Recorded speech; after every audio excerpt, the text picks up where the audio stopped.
शुभागमन हुआ गुरु का शुभागमन। सुस्वागतम सुस्वागतम भक्त कहे गुरु सुस्वागतम। बड़े भाग्य से बड़े पुण्य से मिला गुरु का चातुर्मास। बड़े भाग्य से बड़े पुण्य से मिला गुरु का चातुर्मास। वर्षा योग में धर्म की वर्षा रचे। समूह शरण की बोली आचार्य गुरुवर परम पूज्य विराग सागर जी महामुनि राज की। बोली पट्टाचार्य परम पूज्य आचार्य गुरुवर विशुद्ध सागर जी महामुनि राज की। परम पूज्य उपाध्याय परमेष्ठी 108 विभंजन सागर जी महामुनि राज की। बोले परम पूज्य श्रमण मुनि श्री विश्वकेश सागर जी महामुनि राज की। मुनि संघ की आज की धर्म सभा प्रारंभ हो उसके पूर्व मंगलाचरण के लिए मैं आमंत्रित कर रहा हूँ श्रीमती नेहा जी छाबड़ा को। वो आए और मंगलाचरण से आज की धर्म सभा का शुभारंभ करें। श्रीमती नेहा छाबड़ा।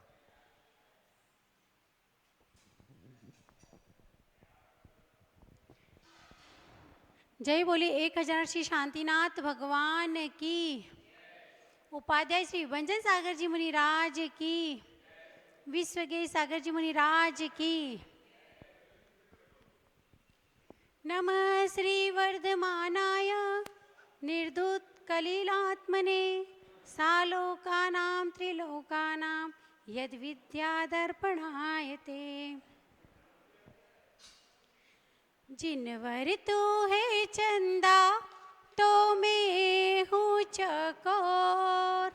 जिनवर तू है चंदा तो मैं हूँ चकोर। दर्शन तेरे पाकर मेरा झूम उठा मन मोर। दर्शन तेरे पाकर मेरा झूम उठा मन मोर। अष्ट कर्म जो तूने अष्ट कर्म को तूने मार भगाया। अज्ञानियों को तूने ज्ञान सिखाया।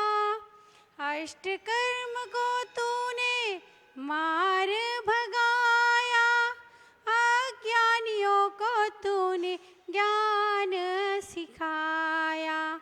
कर्मों का तेरे आगे चले ना कोई जोर।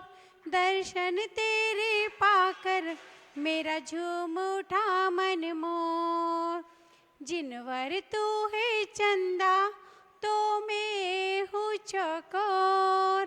दर्शन तेरे पाकर मेरा झूम उठा मन मोर। नैया खिवैया तू है लाज बचैया। किनारे लगा दे मेरी भटकी है नैया। नैया खिवैया तू है लाज बचैया। किनारे लगा दे मेरी भटकी है नैया। मांझी तू है मेरा संभालो मेरी डोर। दर्शन तेरे पाकर मेरा झूम उठा मन मोर। जिनवर तू है चंदा तो मैं हूँ चकोर। दर्शन तेरे पाकर मेरा झूम उठा मन मोर।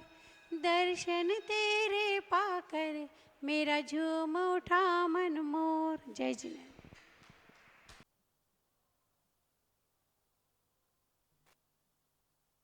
की गंगा बहाते चलो। ज्ञान की गंगा बहाते चलो। ज्योत से ज्योत जलाते चलो। ज्ञान की गंगा बहाते चलो। बस धीरे धीरे जलाए तो क्या।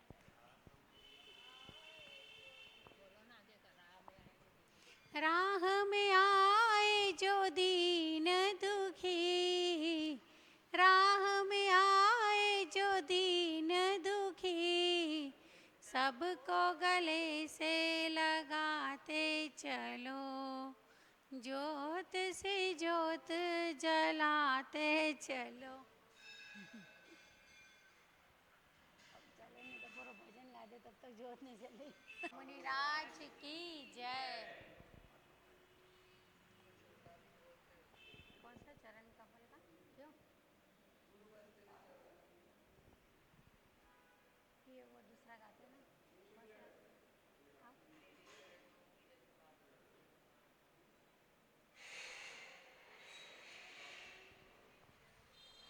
तेरे चरणों की मुझे रज जो मिल जाए, गुरु तेरे चरणों की रज पाकर हम हुए आज निहाल। गुरुवर तेरा बड़ा उपकार, रज क्या मिली तक वानी जग मैया जन्म दुख मेट दो, जिनवानी जग मैया जन्म दुख मेट दो, जन्म दुख मेट दो मरा दुख मेट दो, जिनवानी जग मैया जन्म दुख। बोलिए द्वादशांग जिनवानी माता की। जोड़े पंच परमेष्टि भवन का स्मरण करेंगे। ओम नमो अरिहंताणं,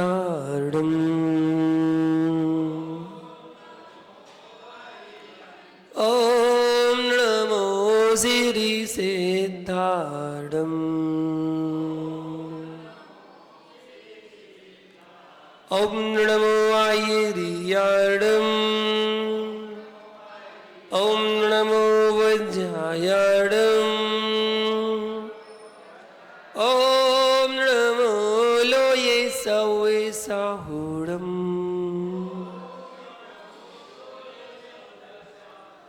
रमिदूर्णभड्डमाणं परमपाणं जीर्णं दिशो धेण, बोचामि रयण सायं सायारिणयारिधं मीणम्। जय बोलो नित्यानंद सद्गुरुमेष्टि भगवान की, मूल लय से शांतिनाथ भगवान की, आचार्य भगवान कुंद कुंद स्वामी की, आचार्य गुरु विराग सागर जी महामुनि राज की, चर्या शिरोमणि आचार्य श्री विशुद्ध सागर जी महामुनि राज की, अहिंसा में विश्व धर्म की।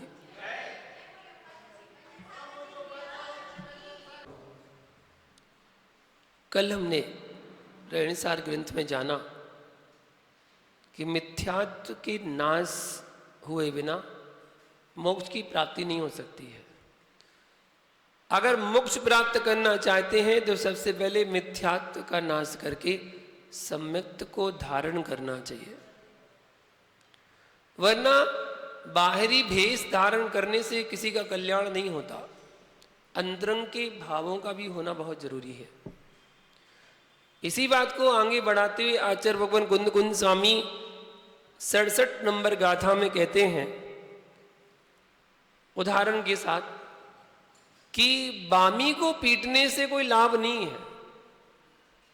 बामी मतलब जिसमें सांप रहता है, उसको पीटने से कोई लाभ नहीं है।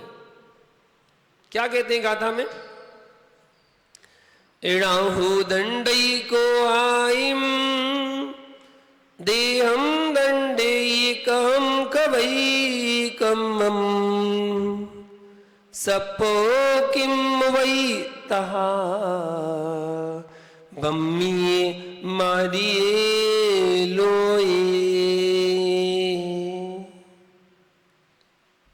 यहां आचार्य भगवान कहते हैं राहु दंडई को हाई, अर्थात क्रोध आदि कसायों का दमन नहीं करता।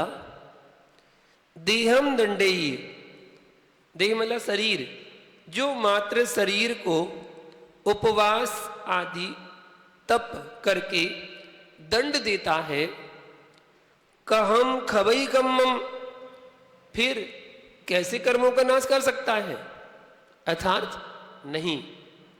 तहा मतलब उसी प्रकार उदाहरण दे रहे हैं, बम्मिये मारिये लोये, अर्थात लोक में बामी को मात्र कूटने से सप्पो कीमवई, क्या सर्प मरता है?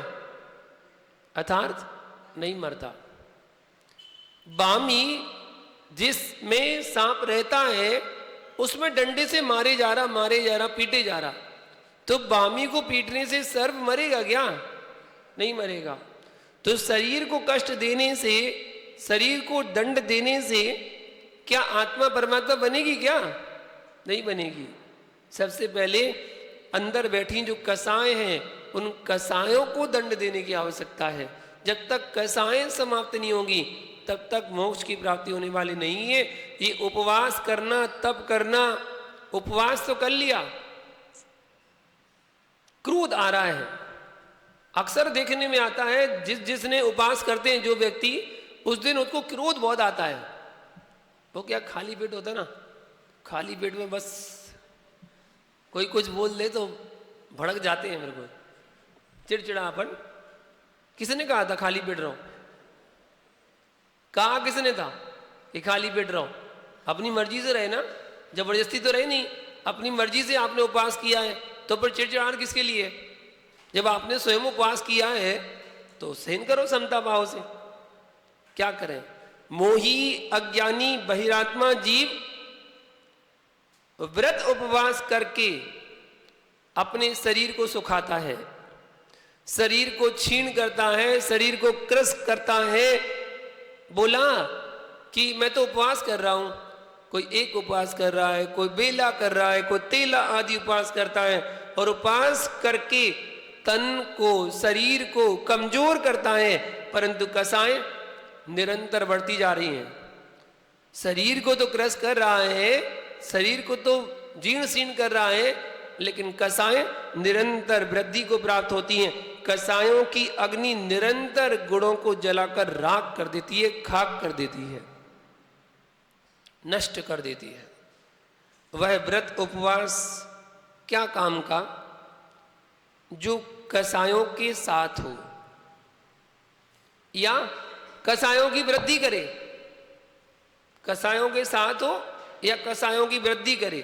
उपवास का मतलब यह होता है कि अपने विषयों, कसायों को कम करके अपने आत्मा के समीप पहुंचना, अपनी आत्मा में वास करना, अपनी आत्मा का चिंतन करना, वो कहलाता उपवास।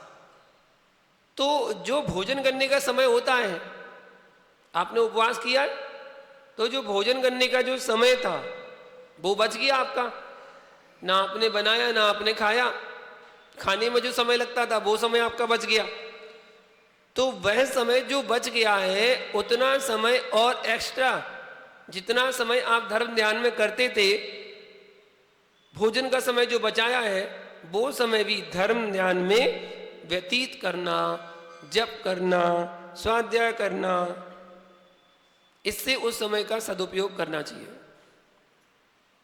परंतु जिस उपवास से काया कमजोर हो और कसाय बलिष्ठ हो, काया तो कमजोर हो रही है और कसाय बलिष्ठ हो जाए, वह उपवास उपवास की कोटि में नहीं आता है, वह तो लंघन कहलाता है। लंघन। उपवास कसायों को मंद करने के लिए किया जाता है, ना कि उग्र करने के लिए। एक क्षण का क्रोध लंबे समय तक की तपस्या को भस्म कर देता है। कहां द्विपायन मुनि ने 12 वर्ष तक तपस्या की थी, 12 वर्ष तक खूब तपस्या की, और जब वो 12 वर्ष पूरे करके आए तो लौन का महीना भूल गए, और ऐसा निमित्त बना यादवों के द्वारा, ऐसा निमित्त बना कि एक क्षण में क्रोध आया, और ऐसा क्रोध आया कि पूरी द्वारका नगरी को जलाकर भस्म कर दिया। चिरकाल से किए गए धर्म का विनाश कर देता है वो क्रोध। एक प्रकार की क्रोध अग्नि होती है। देखो क्रोध का परिणाम, एक क्षण का क्रोध, एक पल के क्रोध ने स्वर्ग को नरक बना दिया। जिसका जीवन ही स्वर्ग हो उसको नरक बना देता है। तो क्रोध में सबसे ज्यादा अगर कहीं उदाहरण मिलता है तो वो द्विपायन मुनि का ही मिलता है। इतना क्रोध आया कि उनके बाएं कंधे से एक अशुभ तेजस का पुतला निकला, और वह पुतला जाकर द्वारका नगरी में ही हाहाकार मचा दी और पूरी द्वारका नगरी को जलाकर भस्म कर दिया।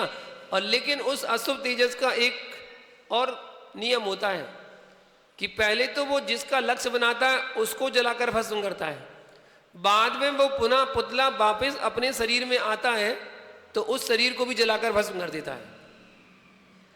मतलब दूसरे को भी जला के भस्म करेगा और स्वयं को भी भस्म कर देता है। मरण के बाद अनंत संसारी हुए वो द्वैपायन मुनि केवल कसाय के वशीभूत होकर। यह सिर्फ एक संजुलन कसाय थी, क्योंकि मुनियों के पास केवल संजुलन कसाय होती है। अनंतानुबंधी प्रत्याख्यान प्रत्याख्यान ये तो छोड़ चुके हैं, संजुलन कसाय होती है। तो सोचो संजुलन कसाय का ये फल हुआ, ये नतीजा हुआ। जब संजुलन कसाय का यह परिणाम हुआ तो अनंतानुबंधी कसाय का नतीजा क्या होगा, अप्रत्याख्यान और प्रत्याख्यान का क्या होगा, जरा सोचनीय विषय है।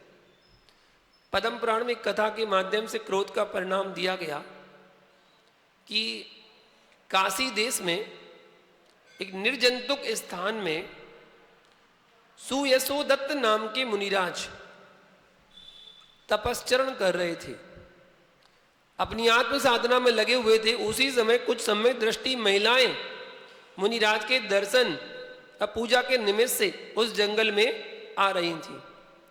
तो उन स्त्रियों को आते हुए एक पापी व्याघ्र ने देखा। देखकर उस व्याघ्र ने उन स्त्रियों के लिए तीक्ष्ण वचन रूपी शस्त्र से भय करने लगा। व्याध डरावने लगा, जंगल में क्यों जा रही है, डरावने लगा और मुनिराज को भयभीत करने लगा। परंतु मुनिराज भयभीत ना हुए, परंतु उनको समय तीव्र क्रोध आया। उन मुनिराज को उस समय तीव्र क्रोध आया और वे मन में विचार करने लगे, यह पापी है, दूसरों को परेशान करता है, इसे हाथ में लेकर चूर चूर कर दिया जाए। ऐसे विचार उनके मन में आने लगे। ऐसा तीव्र क्रोध मुनि के मन में विचारों में आया। फिर क्या था, क्रोध में आकर स्वयं ने स्वयं की साधना को चूर चूर कर दिया। दूसरे को कर पाया ना कर पाया, लेकिन अपनी साधना को तो उन्होंने चूर चूर कर दिया। उस क्रोध ने स्वयं को स्वयं से दूर कर दिया।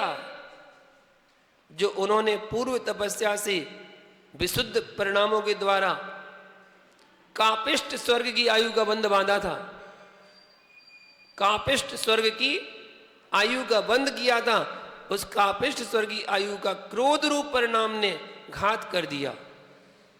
और ऐसा घात किया कि उनको ज्योतिष देवों की आयु में लाकर पटक दिया। देवायु में तो गए, क्योंकि देवायु तो बंद की थी, देवायु तो गए, लेकिन जहां कापिष्ट स्वर्ग की आयु मिलनी थी वो घटकर अपकर्षण होकर क्या हो गई, ज्योतिष देव बना दिया और मरण के बाद ज्योतिषी देव हुए। ये सब किसका परिणाम, क्रोध। यह क्रोध का हाल है, कसाय का परिणाम है, कसाय का प्रतिफल है। इसलिए संयम के साथ कसाय को जीत लेना सबसे बड़ी तपस्या कहा गया है। संयम धारण कर रहे हैं, करो, साथ साथ कसाय को जरूर जीतते जाओ। तपस्या में क्रोध नहीं चलता और क्रोध में तपस्या नहीं होती। तपस्या में क्रोध नहीं चलता और क्रोध में तपस्या नहीं चलती है, क्योंकि ये एक दूसरे के विरोधी हैं। क्रोध एक प्रकार का जहर है, एक प्रकार का अंधकार है। क्रोध एक प्रकार का पाप है जो नरक निगोद की यात्रा कराने में साधन बनता है, नरक निगोद की यात्रा कराएगा। क्रोध एक प्रकार की ज्वाला है जो हमारे गुण रूपी धन को जलाकर राख कर देता है। हमारे अंदर जितने गुण हैं वो सारे गुणों को जलाकर राखते हैं। 99 गुण हैं, एक गुण अवगुण क्रोध का है तो वो क्रोध 99 गुणों को जलाकर राख कर देगा। इस लोक में कोई चाहे जहर मिला दूध पिए या दूध में मिला के जहर, दोनों ही मरण के कारण है। जहर में दूध डाल के पिए या दूध में जहर डाल के पिए, दोनों ही मरण के कारण है। उसी प्रकार से कोई पहले क्रोध करे फिर तपस्या करे, या फिर पहले तपस्या करे फिर क्रोध करे, दोनों ही कष्टदाता है। दोनों ही दुख देने वाले हैं, दोनों ही दुर्गति में ले जाने वाले हैं। धर्म के मार्ग में क्रोध का कोई काम नहीं है भैया। जो व्यक्ति धार्मिक है, धर्म के मार्ग में चल रहा है, संयम के मार्ग में चल रहा है, रत्नत्रय के मार्ग में चल रहा है, उसके लिए क्रोध का कोई काम नहीं है। चाहे श्रावक हो और चाहे मुनि धर्म हो, दोनों धर्म में क्रोध का साय बाधक है। इसलिए आचार्य भगवान कहते हैं, हे आत्मन, तू अनाज का त्याग करके, रसों का त्याग करके सिर्फ शरीर को मत सुखा। शरीर अकेले मात्र को कृष मत कर। यह सब त्याग करने से पहले यदि किसी का त्याग करना है तो सबसे पहले कसायों का त्याग कर लिए। पहले कसायों का त्याग, अनाज तो बाद में छूट जाएगा, हरी बाद में छूट जाएंगी, रस बाद में छूट जाएंगे, व्रत उपवास एकासन सब बाद में हो जाएंगे। सबसे पहले कसाय तो छोड़ लें, कसायों का त्याग करें। वैराग ग्रहण करने से पहले कसाय रूपी बैरियों को नष्ट करना चाहिए। जो कसाय भरी पड़ी हैं, ऐसे बैरियों को नष्ट करो, पहले कसायों पर विजय प्राप्त करो। क्योंकि तपस्या में कसाय उपयोगी नहीं है। कसाय तपस्या को छीण कर देती है। कसायों से तप का विनाश हो जाता है। तप कर्मों के क्षय के लिए किया जाता है, परंतु जिस तप में कसायों का प्रवेश हो जाता है वह तप संसार वृद्धि का कारण ही बनता है। इसलिए क्रोध सहित तप से कर्म कभी भी नष्ट नहीं हो सकते, कर्मों का क्षय नहीं हो सकता। कसाय पहले क्षय करना है। इसलिए शरीर को तपाने के पहले कसायों का त्याग करो, कसायों से अपना नाता तोड़ो, तब कभी कर्मों से छुटकारा मिलेगा, मुक्ति प्राप्ति होगी।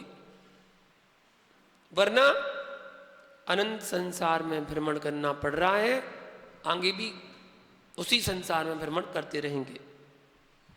एक आत्मा को 8 कर्मों ने घेर रखा है। वो 8 कर्म शत्रु हैं, उन्होंने घेर रखा है अच्छी तरह से। और उन 8 कर्मों की 148 उत्तर प्रकृतियां भी हैं। एक एक कर्म की प्रकृतियां 148 प्रकृतियां भी हो गई। वरना अनंत संसार में ऐसे भटक रहे हैं, उन कर्म प्रकृति तो भटका रही हैं। उन कर्म प्रकृतियों का जब उदय आता है तो व्यक्ति रोता है, जिससे कसाय करता है, और कसाय से और कर्मों का आश्रय बंद करता है। एक कर्म कटता नहीं है, दूसरा कर्म तैयार हो जाता है। मोहिनी कर्म की उत्कृष्ट स्थिति यदि कोई है तो वो है 70 कोड़ा कोड़ी सागर। एक उत्कृष्ट स्थिति, उस 70 कोड़ा कोड़ी सागर की एक स्थिति को जीव पूरी नहीं कर पाता है कि उस बीच में न जाने कितनी बार 70 कोड़ा कोड़ी सागर की स्थिति और बांध लेता है। एक तो पूरी कर नहीं पाता, उस बीच में न जाने कितनी बार और उसका बंद कर लेता है। आयु कर्म को छोड़ करके प्रति समय 7 कर्मों का आश्रय होता है। परंतु जिस समय आयु बंद का काल आता है उस समय 8 कर्मों का आश्रय एक साथ होता है। 7 का तो निरंतर हो ही रहा है। जब आयु कर्म आता है तो उस समय उस क्षण 8 कर्मों का आश्रय एक साथ होता है। और जब आश्रय होता है तो कर्मों का बंध भी होता है। जो इस जीव ने अनादि काल से अनंत कर्मों को बांध रखा है, उन कर्मों को नष्ट करने के लिए निर्मल साधन की आवश्यकता है। बिना साधना के कर्म निर्जरा नहीं हो सकती है। इसलिए कर्मों को नष्ट करना है, क्षय करना है तो आत्म साधना में लग जा, आत्मा में लीन होकर के साधना करो। क्योंकि सम्यक साधना का फल सम्यक ही प्राप्त होता है। संपूर्ण कर्मों का क्षय करने के लिए अनिवार्य है कि आप सम्यक साधना करें, आत्मोन्मुखी होकर के साधना करें, आत्मा का ध्यान करें, बाहरी प्रपंचों का त्याग करें, कसाय रूप परिणामों का त्याग करें। क्योंकि कसाय शुद्ध विशुद्ध परिणामों का हनन करती हैं। नाश करती हैं। कसायों के बारे में तो कितना भरमार पड़ा है, शास्त्रों में लिखा है कि जब तक कसाय नहीं छूटेंगी तब तक आपका सब व्रत, पूजा, जप, तप, अभिषेक आदि करना, दान आदि करना सब व्यर्थ है। कसायें छोड़ना सबसे जरूरी है। कसायों का मतलब होता है दूसरों की गलती की सजा अपने को देना। कसायों का मतलब क्या है? दूसरों की गलती की सजा अपने आप को देना। अब दूसरे ने तुम्हारा काम बिगाड़ दिया, भाई गलती तो उसने की है ना, सजा किसको दे रहे हैं? अपने आप को दे रहे। अपने परिणाम विकृत कर रहे, अपने परिणाम खराब कर रहे, अपने परिणाम खराब करके दुर्गति का पात्र बन रहे। तुम क्यों दुर्गति में जा रहे हो? किसी ने कुछ बिगाड़ दिया, किसी ने गाड़ी का एक्सीडेंट कर दिया, गाड़ी ठोक दी, ठीक है, गाड़ी एक्सीडेंट हो गया। अब गाड़ी तो ठुक ही चुकी, गाड़ी ठुक चुकी है। अब आपने उस पर इतना जबरदस्त गुस्सा कर दिया और इतना जबरदस्त लोग गाली दे दी, मार दिया, पीट दिया, अंदर प्रणाम विकृत कर लिए और मन ही मन कुट रहे कि कैसे इसने ऐसा कर दिया, वैसा कर दिया। अरे वो तो जो होना था वो तो हो गया, लेकिन तुमने अपने भविष्य को खराब क्यों कर लिया? वो कसाय करके कितनी छोटी सी बात है। कसायों का मतलब होता है दूसरों की गलती की सजा अपने आप को देना। बस इतनी सी बात समझ में आ जाए तो हो सकता हम कसाय से बच जाएं। कसाय करना मतलब कर्मों को निमंत्रण देना। कसाय करना मतलब कर्मों को निमंत्रण देना। कसाय करना यानी कर्मों का स्वागत करना। आइए, आत्मा का अपमान करना। कसाय का मतलब आत्मा का अपमान करना। इसलिए हे आत्मन, तो अपने स्वभाव को छोड़कर विभाव में मत जा। आत्मा और शरीर का भिन्न भिन्न चिंतन करो। भेद विज्ञान, वीतराग विज्ञान को प्राप्त कर, यही जिनागम में कर्म क्षय का सच्चा उपाय है।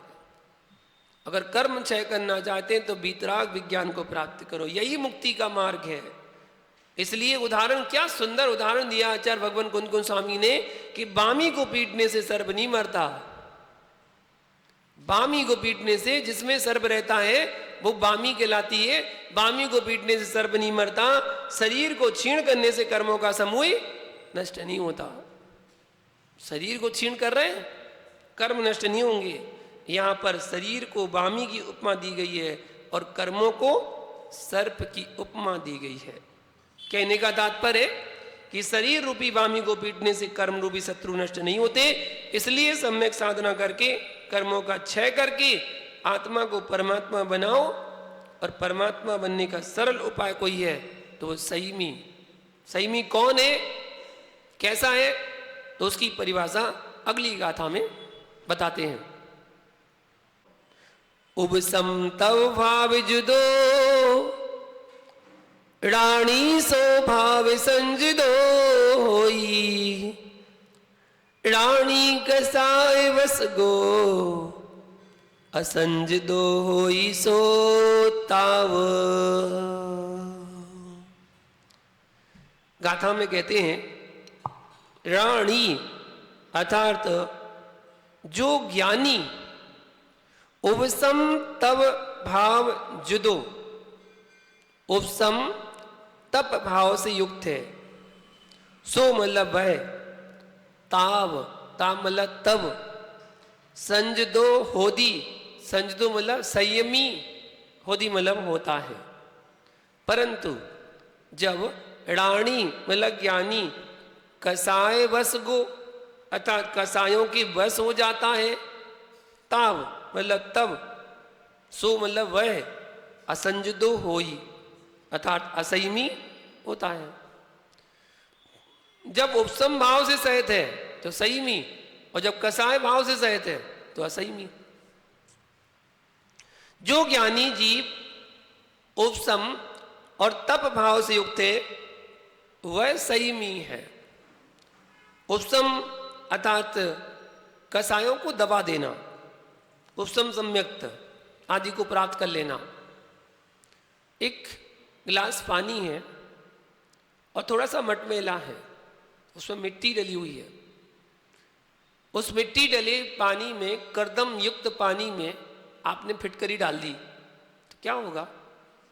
वो जो गंदगी थी, जो मल था, जो मैल था, वो दब जाएगा, अलग नहीं होगा, अलग नहीं होगा, वो नीचे बैठ जाएगा, दब जाएगा।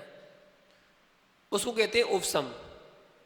और यदि आपने कुछ वस्तु डाली या उंगली डाली और एक बार हिला दिया तो क्या होगा? ज्यों की त्यों वो वापस ऊपर आ जाएगी। ऐसी कसाय कहलाती है उपसम भाव। मतलब आपने अपनी कसाय को दबा दिया, उपसम कर दिया, लेकिन यदि कोई निमित्त पुनः मिल गया तो वो फिर उदय में आ जाएगी और भड़क जाएगा। तो अभी आपने उपसम भाव किया है, अर्थात कसाय को दबा दिया। चारित्र मोहिनी की 21 प्रकृतियों का उपसम करके चारित्र को प्राप्त किया। ऐसे सम्यक्त और चारित्र से युक्त होकर जो तपों को तपता है, अर्थात तपस्या करता है, 12 तप करता है, वह जीव इस लोक में संयमी कहलाता है। संयमी तो श्रावक भी हो सकता है। एक देश संयम होता है, वो तो श्रावक भी बन सकता है। पूर्ण संयमी मुनिराज होते हैं, एक देश संयमी श्रावक भी होते हैं। 12 प्रकार के तपों को तपने वाला श्रमण कहलाता है, साधु कहलाता है, साधक कहा जाता है। जो तप संयम के साथ तप जाता है, तपा जाता है, वह तप कर्म क्षय का कारण बनता है, मोक्ष का कारण बनता है।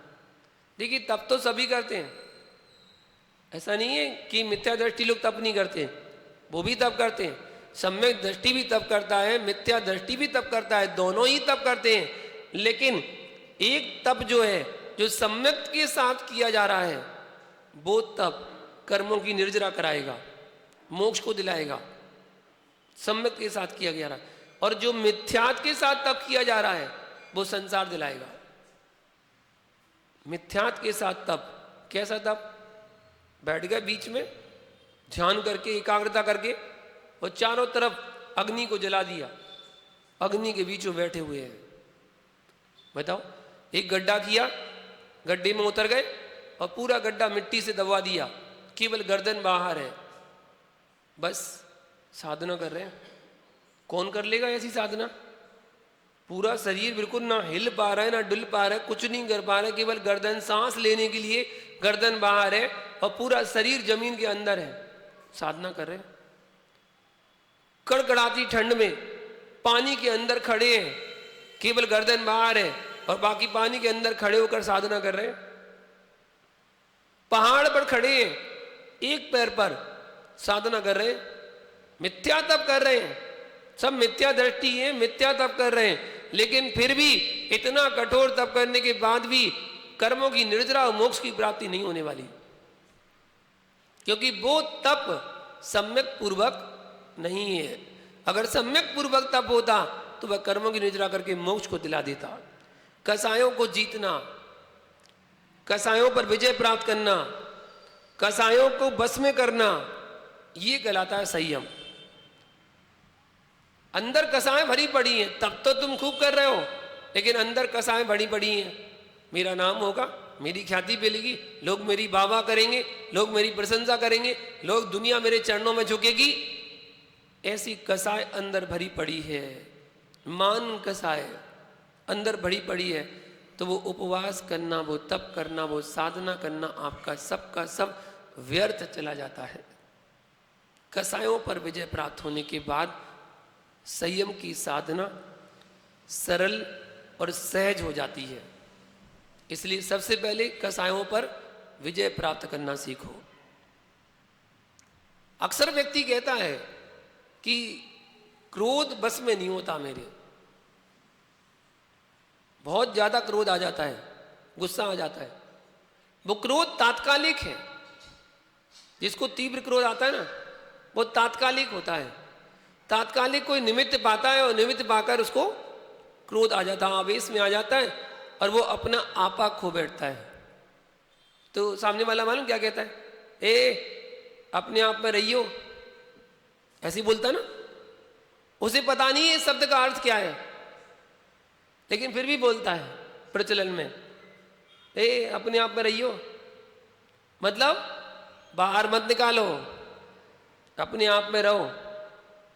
जो अपने आप में रहता है, अपने निज में रहता है, वो कसाय को समन कर देता है, और समन कर देता है, दबा देता है। जो अपना आपा खो बैठता है, वो उसका उबाल मार के बाहर निकाल देता है तात्कालिक, और कुछ ही मिनटों के बाद अपने आप में पश्चाताप होता है, ओहो गलती होगी मुझसे, बहुत बड़ी गलती होगी, मुझे ऐसा नहीं करना चाहिए था, ये मैंने क्या कर दिया।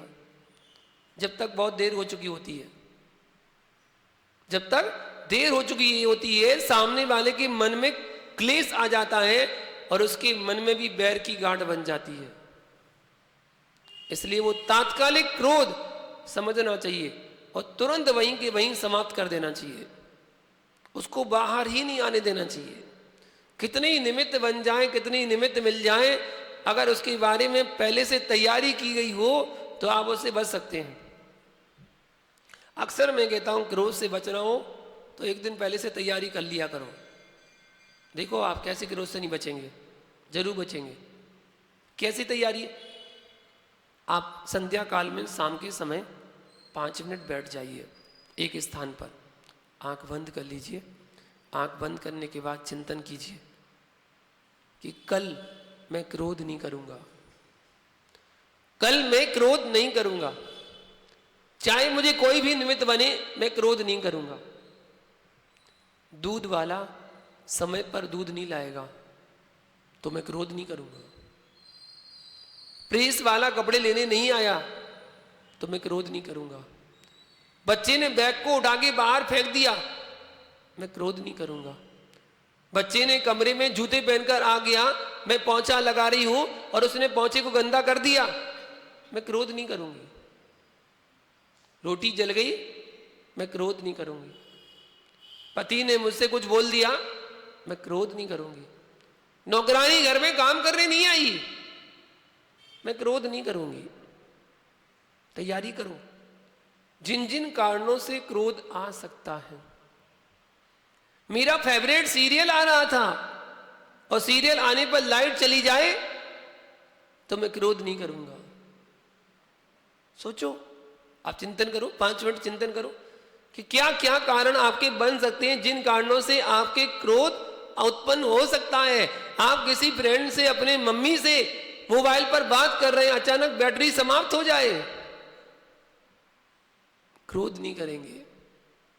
वरना उस समय ऐसा क्रोध आता है, मोबाइल पकड़ के जमीन में मारने का मन करता है। अभी बैटरी खत्म होने थी, जरूरी बात चल रही थी, लाइट भी नहीं आ रही, बैटरी भी खत्म हो गई, क्रोध आ सकता है। किन किन कारणों से क्रोध आ सकता है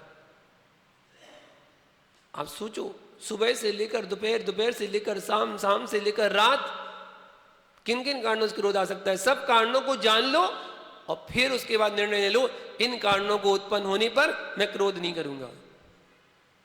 बस अगले दिन वो क्रोध कारण सामने उत्पन्न होगा, तुरंत आपको बात याद आ जाएगी, अरे नहीं, इस पर मुझे क्रोध नहीं करना, इस बात पर मुझे क्रोध नहीं करना। बस इतनी सी तो बात, अगर इतनी सी बात अगर समझ में आ जाए तो बहुत बड़ी बात बन जाएगी और आप क्रोध करने से बच जाएंगे और क्रोध करने पर आप कंट्रोल कर सकते हैं। बस तैयारी होना चाहिए पहले से कि हम क्रोध नहीं करेंगे। वह कसाय संयम में बाधक है। जब तक अनंतानुबंधी कसाय बैठी है तब तक सम्यक दर्शन प्राप्त नहीं हो सकता, और जब तक अप्रत्याख्यान कसाय विराजमान है तब तक देश संयम धारण नहीं कर सकते।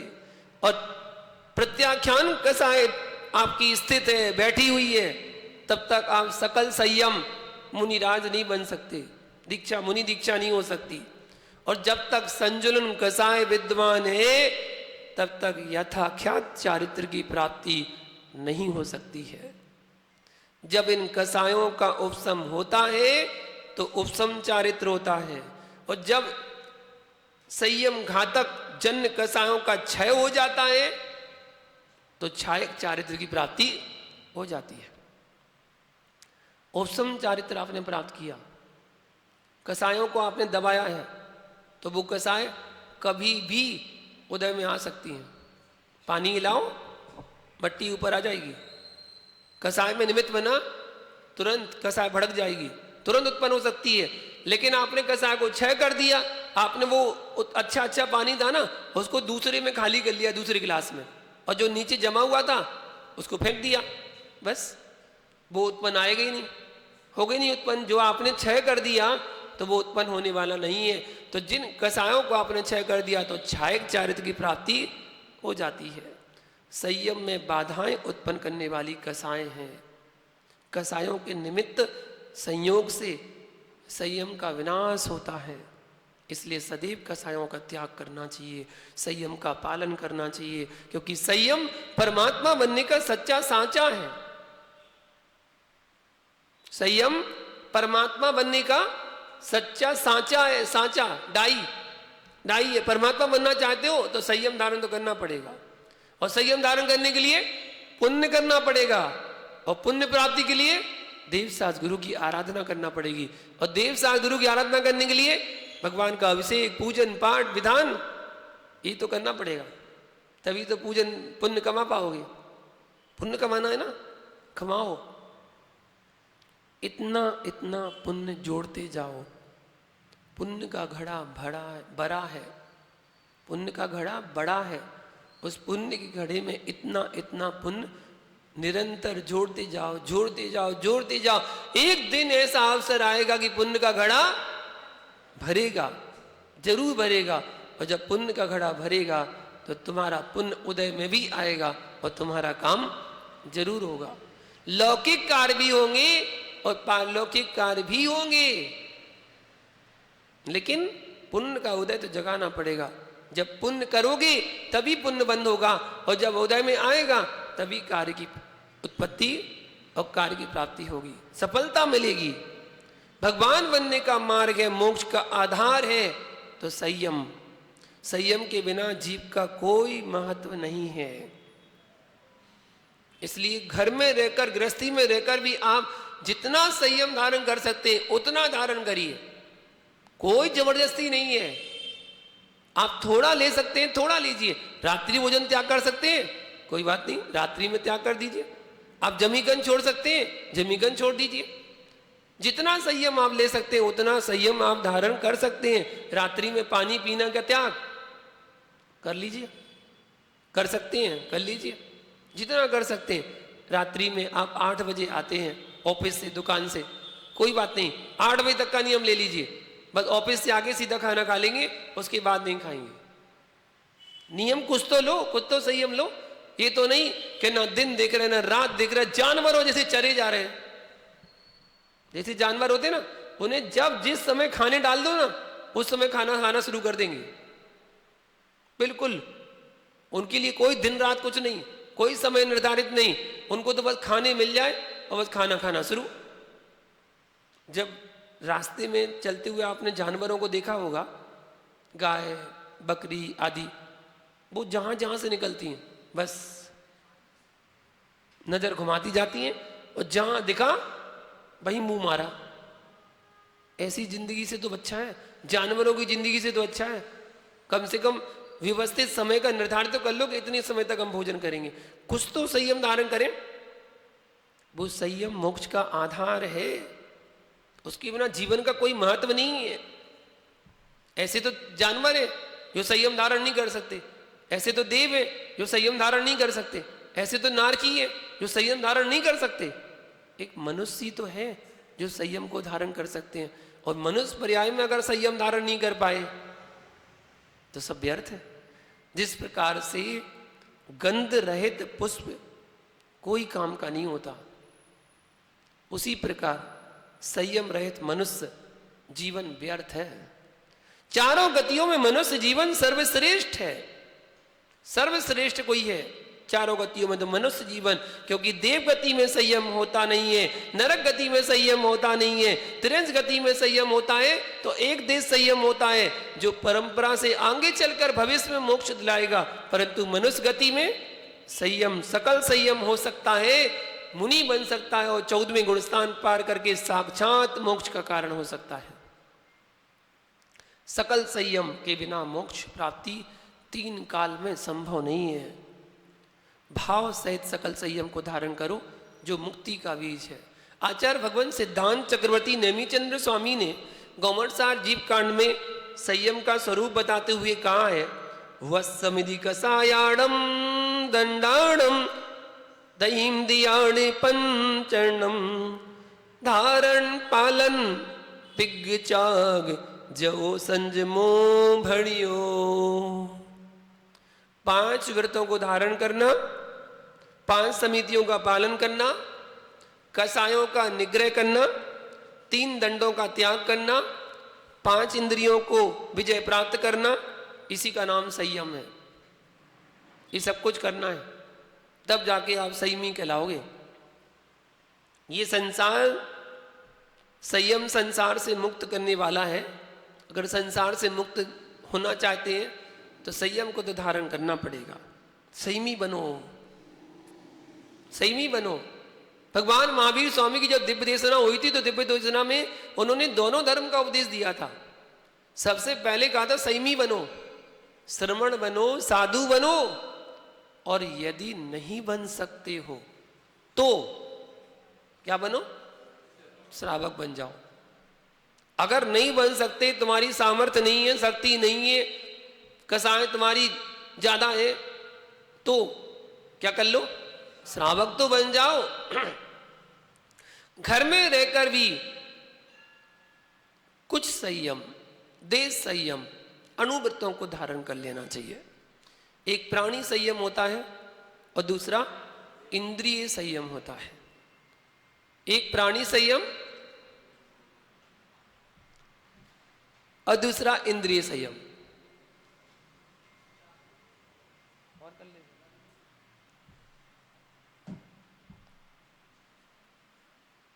ये 2 प्रकार के संयम है। 5 स्थावर काय और एक त्रस काय।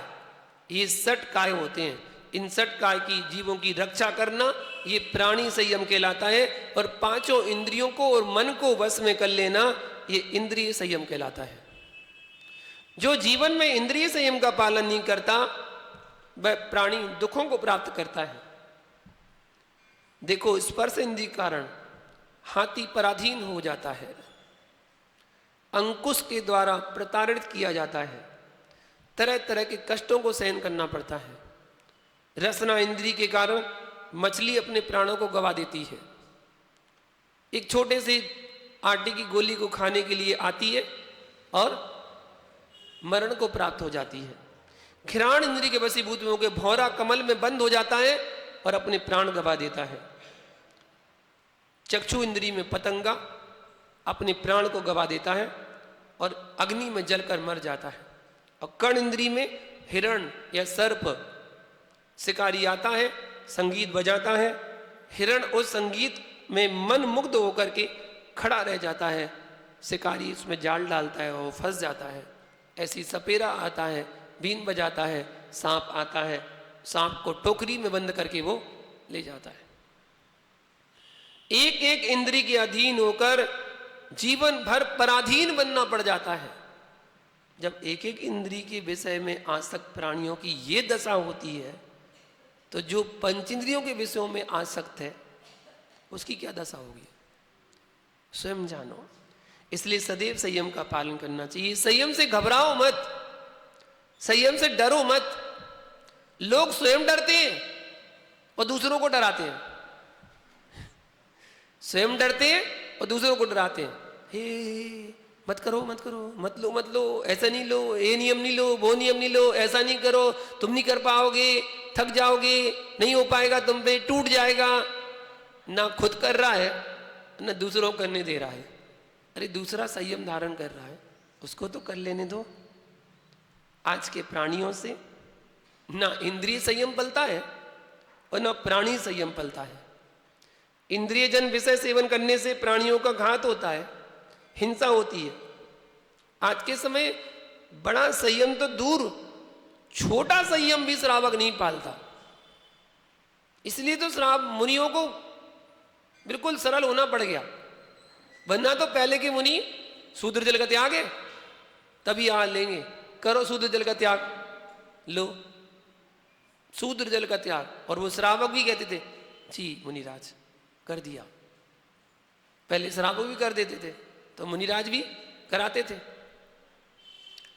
प्रतिमा लोगे तब आहार लेंगे, लोग प्रतिमा ले ली। रात में पानी नहीं पीना, ठीक है मुनिराज नहीं पिएंगे। ऐसे ऐसे नियमों को लेने के लिए तत्पर रहते थे श्रावक, और मुनिराज देते थे तब जाके आहार हो पाता था। अब तो आलू खाते हो त्याग करो, कितना मुनिराज? 1 महीने का। ओ 1 महीने का, 1 महीने का नहीं हो पाएगा मुनिराज। अच्छा मुनिराज कह रहे 15 दिन का, नहीं नहीं मुनिराज 15 दिन का नहीं हो पाएगा मुनिराज, चल नहीं पाएगा, 15 दिन नहीं कर पाएंगे। अच्छा 7 दिन का, 7 दिन मुनिराज बहुत ज़्यादा हो जाते, वहाँ जाना दुकान पर जाना होता है, मुश्किल हो जाती। 3 दिन मुनिराज, 3 दिन का, ठीक है भैया लाओ। आहार तो लेना है ना, आहार तो लेना है ना, 24 घंटे तो चलाना है, कैसे करेंगे? आहार तो लेना है, चल भाई ठीक है। इतनी वार्निंग होती है, इतनी वार्निंग नियमों में, अगर 1 साल का बोलो ना तब जाके वो 1 हफ्ते पे आ पाता है।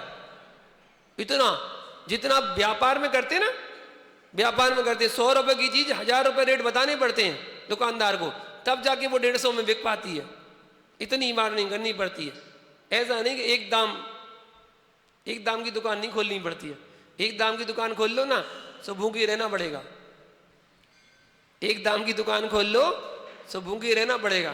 बोले मुनिराज आप भाई करो हार, वो आपके संग में है ना त्यागी वृत्ति, वो ही देंगे हार। हम लोग तो दूर से देख लेंगे, हम तो अनुमोदना कर लेंगे, बस इतना ही कर सकते मुनिराज। उन जैसे बनना पड़ता है, तब जाके छोटा सा नियम भी, संयम भी आज श्रावक नहीं पाल पाता है। अच्छा उसमें भी छूट ले लेता है। अगर रात्रि भोजन त्याग करेगा ना, रात्रि भोजन त्याग, उसमें भी छूट ले लेगा मुनिराज। रात्रि में अन्न का त्याग, बस ले अन्न का त्याग कर दिया, बाकी काजू किशमिश पिस्ता बादाम खा ही रहा है, और बढ़िया वाली वो रबड़ी गुलाब जामुन खा ही रहा है। गुलाब जामुन नहीं खाएगा तो रबड़ी तो खा ही लेगा, मावा तो खा ही लेगा, अच्छा मूंगफली तो खा ही लेगा, अच्छा दूध तो पी लेगा, जूस तो पी लेगा, फल फ्रूट तो खा ही लेगा, सेवा केल मौसमी सब खा ही लेगा। इतना सबको तो चली जाएगा ना भैया। 2 रोटी छोड़ दी तुमने 10 रुपए की, और 100 रुपए का मावा मिष्ठान खा लिया, 90 का नुकसान और करा दिया। इससे अच्छे तो 10 रुपए की रोटी खा लेते भैया, कम से कम 90 तो बचते है। इतना कुछ कर दिया। रात्रि में भोजन करना, अनछना जल पीना, कंदमूल का सेवन करना, होटलों पर खाना, ये सब महान असंयम है। बासा भोजन करना, रजस्वला स्त्री के हाथ का भोजन करना, भक्ष अभक्ष का ध्यान ना रखना, ताजे वासे का नाम ना रखना। आजकल तो मुनिराजों को बासा खिला देते हैं, शाम को बना लेंगे और फिर अगले दिन सुबह खिला देंगे। मुनिराज मन शुद्धि काय शुद्धि आर्जत शुद्ध है, खाओ बासा खाओ आराम से। 1 दिन पुराना बना हुआ रख लिया। बोले वो सुबह सुबह ज़्यादा बना नहीं पाते ना, इसलिए वो सुबह सुबह ज़्यादा मीठा नमकीन बन नहीं पाएगा, तो शाम को ही बना के रख लिया और आराम से चलने दो। ऐसे श्रावक हैं, मुझे तो पता है श्रावक। ज़्यादा के चक्कर में वो क्या 7-8 आइटम बनाने थे, अब 7 आइटम सुबह तो बन नहीं सकते थे, इसलिए वो शाम को ही बना लिए। शाम को बना के और रख ली। क्या जरूरत थी, किस लिए बनाना था? आप 8 नमकीन की जगह 2 नमकीन बनाते ना, बस 2 की जगह 1 बनाते ना, क्या जरूरत थी? लेकिन वो 8 दिखाने थे ना। जो भी लोग आहार देने आएंगे उनको दिखाना भी तो होता है, हमने ये भी बनाया, हमने वो भी बनाया, हमने ये भी बनाया, हमने ये भी बनाया। तुमने क्या बनाया था? हमने तो ये बनाया था, हमने ये बनाया था। मुनिराज पूरी कटोरी खाली कर देंगे ना, पूरी कटोरी समाप्त। जितना आपने बनाया वो सब खा लेंगे? खा लेंगे? नहीं। कितना लेते उसमें से? 1-1 चम्मच या 2-2 चम्मच, बस इतनी तो ले पाएंगे, इससे ज्यादा तो नहीं ले पाएंगे। बनाया किसके लिए? मुनिराज के लिए बनाया। झूठ बोलते हो, मुनिराज के लिए बनाया, खुद खाओगे? मुनिराज के लिए बनाया, खुद खाओगे? अगर मुनिराज के लिए बनाया तो तुम मत खाना, तुम मत खाना, जितना मुनिराज ने लिया उतना खा लेना, बाकी बांट देना बाहर, सब लोग बाहर गरीबों में बांट देना। करोगे क्या? नहीं, खुद खाओगे और जितने लोग आए उनको बिठा लोगे, अपने परिवार को बिठा लोगे, सबको बिठा के बढ़िया मिल बांट के खाओगे। और बनाया किसको था बताओ? दोस्त सारा मुनिराज पे लगा रहा है, मुनिराज को बनाया था। झूठ बोलते हैं। सब्जी एक कुकर भर के सब्जी बनाई है, मुनिराज को 1 कटोरी सब्जी दी, उसमें से भी उनने आधी कटोरी भी नहीं ले पाए। सब्जी किसको बनी है? मुनिराज को बनी है। ये बोलो आपने अपने लिए बनाई है, मुनिराज को तो उसमें से दे रहे हैं, उसमें से दे रहे हैं। बनाई तो आपने अपने लिए है, सबके लिए है, जितने लोग हैं सब खाएंगे उसमें। मुनिराज को कभी बासा मत खिलाया करो, कभी भी बासा मत खिलाया करो। 1 दिन पहले से बना के कभी मत रखा करो। आप भले ही थोड़ा बनाओ लेकिन उसी समय बनाओ और सूर्य उदय होने के बाद बनाओ। जब सूर्य उदय हो जाए उसके बाद बनाना चाहिए। महान असंयम है बासा खाना और खिलाना। इसी असंयम के कारण आज लोगों ने धर्म करने के भाव नहीं होते हैं, त्याग रूप परिणाम नहीं होते हैं। ये असंयम है। मुनि बनने के परिणाम नहीं होते। पंचम काल के श्रावकों का रात्रि में भोजन नहीं करना, कंदमूल का त्याग करना, छने जल का प्रयोग करना, होटल पर नहीं खाना, यही महान संयम है। आप पिछी कमंडल धारण नहीं कर पा रहे, कोई बात नहीं, मत करो। पिछी कमंडल धारण नहीं कर पा रहे, कोई बात नहीं, मत करो। कम से कम रात्रि भोजन तो छोड़ दो, जमीकन तो छोड़ दो, छने हुए पानी का प्रयोग कर लो और होटल पे खाना बंद कर दो। इतना तो संयम धारण कर लो। सोचो वो होटल पे बनाने वाला, सच्ची में एक बार तुम बनते हुए देख लेना होटल पे खाना, कभी जिंदगी में खा नहीं पाओगे दोबारा। एक बार बनते हुए देख लो कैसे बनाते हैं वो, पता चल जाएगा आपको कैसा भोजन बन रहा है, कैसे उन्होंने सब्जी को बनाना है, संवारा, और कैसे उन्होंने छौंक लगाया और कैसे उन्होंने खाया, कैसे बनाया। देख लेना, एक बार देखने मिल जाए आपको, बस देख लेना, उसके बाद दोबारा कभी होटल पे खाने नहीं जाओगे। और तो और जितनी बफर सिस्टम में खाना खाने जाते ना, एक बार बनते हुए देख लोगे तो दोबारा कभी खाओगे नहीं। बोलेगे हम तो उपवास कर लेंगे भैया, हम तो, या घर से खा के चले जाएंगे। किसी के यहाँ शादी में जाना जरूरी है ना, घर से आराम से बढ़िया भरपेट खाना खा के जाओ, वहां जाके आराम से अपना विवाह लिखाओ और कहना हाँ हो गया भोजन, हाँ बोलिए हो गया। ये थोड़ी कहना यहाँ हुआ कि घर पे हुआ, भोजन तो हो गया, पेट भर के तो आया। बच जाओगे असंयम से, ना जाने पता नहीं कितनों को कितने जीवों को खा जाओगे नहीं तर। यदि श्रावक ने इतना पालन कर लिया तो बहुत कुछ संयम पालन कर लिया। परंतु आज के लोग संयम से डरते हैं, घबराते हैं। चतुर्थ काल में एक साथ हजारों लोग महाव्रतों को धारण करते थे, हजारों लोग धारण कर लेते थे, मुनि बन जाते थे, संयम ग्रहण करके मोक्ष को प्राप्त करते थे। आज का समय ऐसा है कि लोग एक नियम भी लेने से घबराते हैं, और बड़ा नियम नहीं, छोटा सा नियम लेने से घबराते हैं, डरते हैं। छोटे छोटे से नियम लेने से दूर भागते हैं। कैसे इस जीव का कल्याण होगा? सत्य है कि संयम के बिना कल्याण संभव नहीं है। संयमी प्राणी संयम से रहता है, संयम से बोलता है, संयम पूर्वक खाता है, संयम पूर्वक चलता है, संयम पूर्वक सोता है, संयम पूर्वक सारी क्रियाएं करता है। उठना, बैठना, चलना, खाना, पीना, सब कुछ संयम के साथ करता है। प्रत्येक क्रिया संयम पूर्वक करता है, क्योंकि संयम से बड़ी कोई संपत्ति और कोई दूसरी नहीं होती है। देखो संयम का चमत्कार।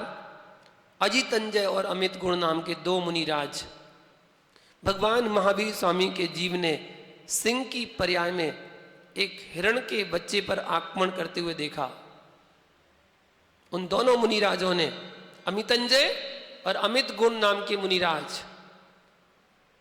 शिकार करने के लिए जा रहा था महावीर का जीव शेर की पर्याय में हिरण के बच्चे का, और देखा तो दया से युक्त होकर के युगल मुनिराज उस सिंह को संबोधन करने के लिए उतर पड़े। धर्म उपदेश दिया। क्या उपदेश दिया? संबोधन देखना मुनिराज का, क्या संबोधन किया। हे वनराज, तुम तो जिनराज बनने वाले हो। क्या कहा? हे वनराज, जंगल का राजा कौन? वनराज। हे वनराज, तुम तो जिनराज बनने वाले हो, जिनेंद्र भगवान बनने वाले हो, तुम ये क्या कर रहे हो? क्या संबोधन दिया। सिंह ने मुनिराज की वाणी से प्रभावित होकर के वहीं सब कुछ छोड़ दिया, आंखें नम हो गईं, आंसू गिरने लगे और तुरंत देश संयम को धारण कर लिया। देखो, दो मुनिराज के उपदेश से सिंह के भाव बदल गए, सिंह के भाव बदल गए। दो मुनिराज एक सिंह को संबोधन करने आ गए। अक्सर आचार्य विद्यानंद जी मुनिराज कहते थे कि बेटा, सभा में कितने भी लोग हों, प्रवचन करने जरूर जाना, चाहे 10 लोग हों, चाहे 4 लोग हों, चाहे 20 लोग हों, चाहे 1000 लोग हों, सभा में प्रवचन करने जरूर जाना। ये मत देखना कितने लोग हैं, कोई है कि नहीं है, ये मत दिखवाना। बोले, जब एक शेर को संबोधन करने 2 मुनिराज जा सकते हैं, तो 2 श्रावकों को संबोधन करने एक मुनिराज क्यों नहीं जा सकते? अगर 2 श्रावक भी है और उनको संबोधन किया, हो सकता देखो उस शेर का कल्याण हो गया। यहां 2 श्रावक अगर सुनने आ गए तो उनका भी कल्याण हो सकता है, इसलिए उनको संबोधन करने जरूर जाना। उस शेर के भाव बदल गए, संयम धारण कर लिया। कैसे उस सिंह ने संयम पाला होगा? सोचो, एक मांसाहारी शेर, कैसे उसने संयम पाला होगा? सुनो, वह सिंह कैसे अपना संयम पालता था। वृक्ष से गिरे हुए सूखे पत्ते खाता था, फल खाता था, झरने का पानी पीता था, इस प्रकार से संयम का पालन करता था। पारसनाथ भगवान के जीव ने हाथी की पर्याय में देश संयम ग्रहण किया था। देखो आश्चर्य, पशु संयम पालन कर सकते हैं, मुनियों के सद्वचनों से उनके भाव बदल सकते हैं, तो क्या तुम्हारे भाव नहीं बदल सकते? तुम संयम का पालन नहीं कर सकते? सोचो, मनुष्य जीवन का अमूल्य निधि कोई है तो वो केवल संयम है। भरत चक्रवर्ती सिर्फ अंतर मुहूर्त में संयम धारण किया और उसी में उन्हें केवल ज्ञान की प्राप्ति हो गई। कितना उत्कृष्ट उनका संयम रहा होगा, मात्र अंतरत्व में केवल ज्ञान प्राप्त कर लिए वाले। सोचो, समझो, जागो, असंयम में मत सोते रहो, क्योंकि संयम मुक्ति का साकार रूप है। संयम के बिना मोक्ष नहीं है।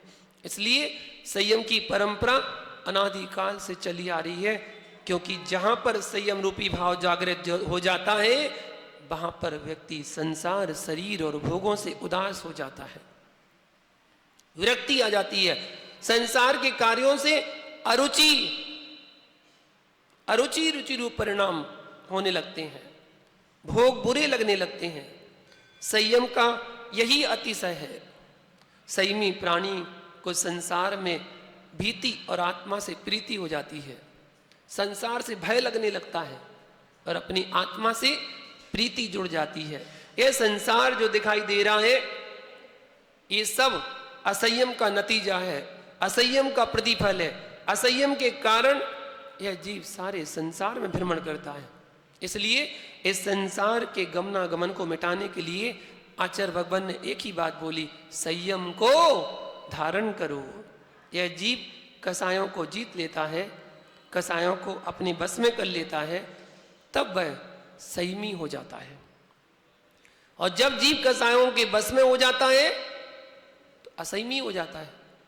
कसायों को जीत लेता है तो संयमी बन जाता है, और कसाय के बस में हो जाता है तो असंयमी हो जाता है, अज्ञानी हो जाता है।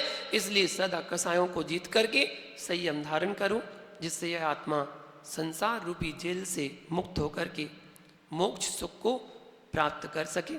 ऐसा आचार्य भगवान ने इस गाथा का सारांश बताया। आगे अज्ञानियों के अज्ञान को दूर करने के निमित्त से बताते हैं कि ज्ञान मात्र से कर्मों का क्षय नहीं होता, उसको जीवन में उतारना भी होता है। इस बात की व्याख्या अगली गाथा के साथ कल करेंगे। आज के लिए इतना ही। जय बोलो शांतिनाथ भगवान की। जावाणी के ज्ञान से सूझे लोकालोक, पावे सुख चैन देव जो अरंत को गुरु सेवा निर्ग्रंथ दया धर्म पालो सदा यही मोक्ष का बन धर्म कर संसार सुख धर्म कर निर्वाण धर्म पंथ साधे बिना नर्तरियंच समान। सभी लोग बैठकर जिन वाणी को नमस्कार करें, नौबानुकंद का जाप करें।